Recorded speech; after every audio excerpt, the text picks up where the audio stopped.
In Scotland, where we are keeping a close eye on a protest being staged against Donald Trump. Now, Trump is in the country on a 2-day private visit, part of a 4-day trip to Britain. This was the scene in the Scottish capital a short time ago. Thousands of people are taking part in a demonstration which includes a rally and march from the National Parliament to the grounds of a university.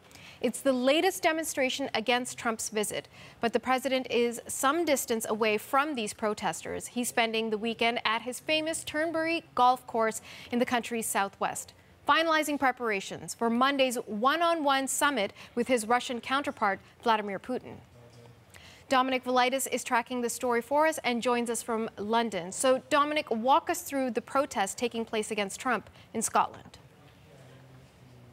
Yeah, sure. Things are well underway in Edinburgh now, Natasha. A so-called national demonstration or carnival of resistance is being billed is taking place outside the Scottish Parliament. Thousands are taking part in that. It also features, of course, the now infamous Trump baby blimp, which was a centrepiece during yesterday's huge anti-Trump protests here in London, protests which saw around about 250,000 people take to the streets. This event in Edinburgh, though, you're quite right, follows hot on the heels of another which took place in Glasgow's George Square yesterday, before Trump even arrived in Scotland. Again, thousands took part in that. And then shortly after Trump arrived at his golf resort, the Turnberry Hotel, this happened. A protest by Greenpeace UK. A power paraglider somehow managed to get past the ring of steel surrounding Trump's hotel. And I don't know if you could make it out, Natasha, but the banner there reads, Trump well below par. So plenty of protests over the last 24 hours or so. Hundreds of thousands have taken to the streets now all over the UK to protest against Donald Trump's visit to the country. Natasha. Now, Trump is planning on using this weekend to prepare for that upcoming summit with Vladimir Putin. But charges have been brought against 12 Russian operatives, and that happened yesterday in connection with the U.S. presidential election in 2016. So what sort of tension is that bringing up for that meeting? Well, plenty, and Donald Trump is now back on Twitter and has reacted to that news. Let's take a look at the tweet in question. He said, the stories you heard about the 12 Russians yesterday took place during the Obama administration, not the Trump administration. And he goes on to say, why didn't they do something about it, especially when it was reported that President Obama was informed by the FBI in September before the election. So Donald Trump there clearly laying the blame at the doorstep of the previous administration, the Obama administration. The indictment was lodged, incidentally, by a federal grand jury in Washington, D.C. It accuses those 12 Russians of hacking into the DNC, the Democratic National Committee, and the presidential campaign of Hillary Clinton, and of releasing emails obtained from that with a view to influencing the outcome of the 2016 election. The timing, of course, you're quite right, is interesting. It comes ahead of Trump's big summit with Russia's Vladimir Putin in Finland on Monday. We've just heard from Russia's Foreign Minister Sergei Lavrov. Here's what he said he hopes will come out of that meeting. Ideal outcome would be to agree to engage all the channels on all the issues which are divisive on the one hand, trying to see whether we can get closer on those exact topics, and also on those issues where we now can usefully cooperate for the sake of interests of the two countries and for the sake of interest of international community, like strategic stability, for example. So plenty of issues to discuss at this meeting on Monday. Election meddling, of course, is just one of them. Just how hard Trump pushes Putin on that particular issue, though, remains to be seen. It's worth mentioning, Natasha, that the indictment does not accuse any American citizen of committing a crime, nor does it allege that the conspiracy altered the vote count or changed any election result. Natasha. So how did the hack allegedly happen? And for a deeper look into this, we're joined now by Matt Tate. He is a cybersecurity expert and the founder of Capital Alpha Security. So Matt, thank you for joining us. Let's begin with the information contained in the indictment itself. What does it tell you? How exactly did this alleged operation unfold? Yes, so this is a really interesting indictment because what we've already known is we've known for a long time. There's been lots of technical details about how this hacking operation has taken place. We already knew that this was Russian military intelligence. But what this indictment really shows us is the level and the extent of information that the US government knows to supplement that. That we not only know, for instance, that Russian military intelligence was sending spear phishing emails, which are emails pretending to be from Google, asking people like John Podesta to enter their email and their password in order to steal all of their emails. We already knew that, but now we know, for instance, who the specific officer inside the Russian military was that was typing that. We know, for instance, the search terms that that particular officer was typing as he was conducting this operation. And this really gives us a sort of a feel for the amount of information that the US government knows about how this particular hacking operation took place. So we're also getting a sense from the indictment that, in fact, the Russians hacked into a website of a state election board and stole information of about 500,000 voters.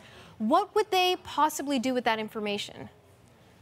Right, so we know from the indictment that there was 3 different types of hacking that took place. The first type of hacking was that they used this spear phishing in order to steal people's usernames and passwords. We know a second type of hacking that they were using, which was using those credentials that they had stolen to install malware on the DNC and the CBC network separately. And also we know that they targeted these state election systems. These state election systems are used for voter registration, so they would potentially know who likely voters are, and potentially also have the opportunity to remove people from the voter rolls, although we don't have any evidence that they actually did that. But it is important to know that these are just the registration databases. These aren't the electronic voting systems themselves. We don't know of any examples of votes being changed directly through hacking, although, of course, the hack and release of these emails at this sort of scale has probably persuaded a lot of people to change who they were going to vote for.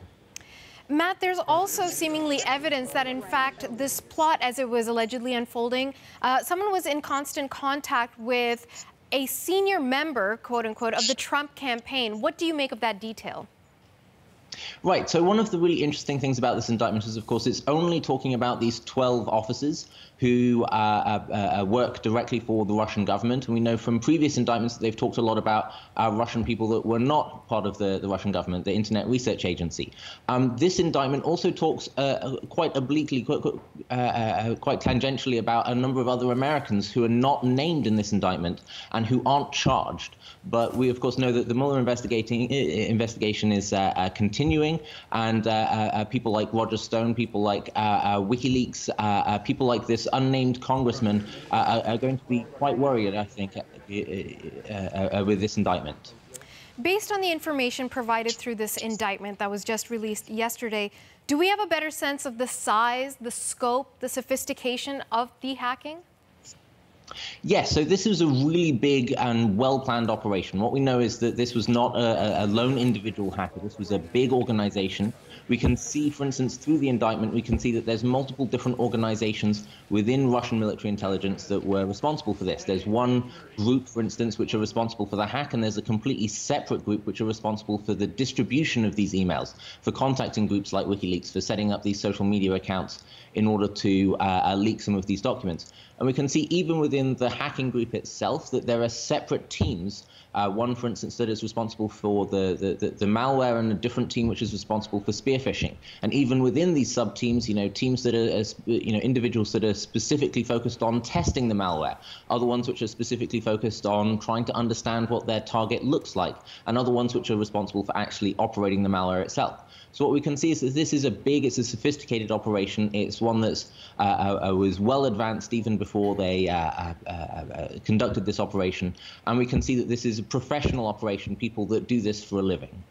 Now, Amy Pope was the Deputy Homeland Security Advisor to former U.S. President Barack Obama. And unlike other Democrats, she believes Trump's summit with Putin should go ahead, but with a caveat. He needs to go in strong. This is not a maybe he'll admit it, maybe he won't admit it. He needs to go to President Putin with the evidence that has been gathered to make really clear that we have very serious misgivings as a country about the way that Putin and his has allegedly behaved here. Make it clear that this is not behavior that can be tolerated. This is something that just needs to be given a level of attention and seriousness that I'm not hearing at this moment in time. Some have said that perhaps the president should not be meeting with Putin, particularly since 12 Russians are now facing charges. Whether, in fact, they'll ever actually face those charges in a criminal court is a separate issue. But do you think it's better for him to move forward and meet with Putin and try and address this, or should he just cancel the meeting altogether? I don't think that there's... I think the reasons for meeting him still exist. But if he's going in and he's pandering to Putin, if he's not holding Putin accountable, if he's not communicating how serious the situation is, then I think it's not a great idea to do the meeting. If he goes in with anything less than a very serious and hard message, then it really undermines who we are and undermines our national security posture.